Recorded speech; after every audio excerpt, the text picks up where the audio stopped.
Welcome back, class. We're going to take a look at Theory B from areas and enlargements. In Theory A, we got exercises like this, where we started with something and we first had to calculate the scale factor. Okay, so we could after that go to the area of an, for this case, dinosaur sticker. But we can also do it the other way around. We can go from an area to a scale factor.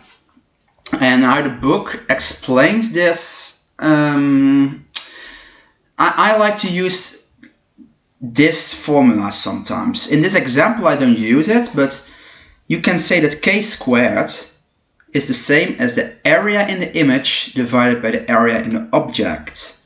And if you know k squared, yeah, then I can calculate k as well, right? Because k is the square root of k squared. The square root and the square cancel each other out. And the book explains this same way, but the same, if the area of an enlargement is p times as large, the scale factor is square root p. And sometimes they just give you that, like here, the area becomes 3 times as large, but sometimes you have to calculate that, and then you use this formula.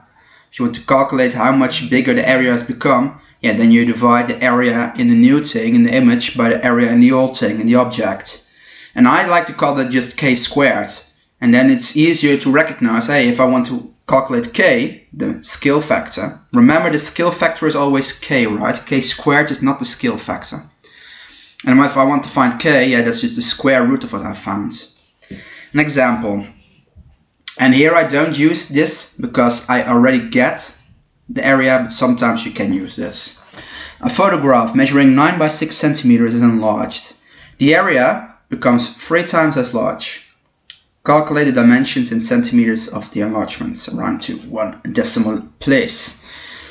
The area becomes 3 times as large. So I would say, well, that means that k squared is 3. How can I get from k squared to k? Well, by taking the square root of k squared. The book explains this by saying, well, the enlargement is 3 times as large, p, then the scale factor is square root p. So in this case, k is the square root of 3. Okay, you take the square root of k squared or of p, and then you find what k is. And if I know what k is, then now I can calculate the dimension of the enlargements, the length and the width, because that is k times the length in the object. So the length is square root of 3 times 9, and the width is square root of 3 times 6, and they say round to 1 decimal place.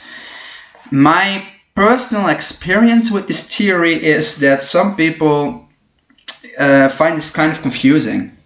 And you have to get to that point where you say, oh, is that what you have to do? Because you see, the calculations are, I think, in this chapter not that difficult, or at least this paragraph, but it's sometimes difficult to follow through in what they want you to do. Therefore, I'm also going to explain a few extra exercises on YouTube about this theory.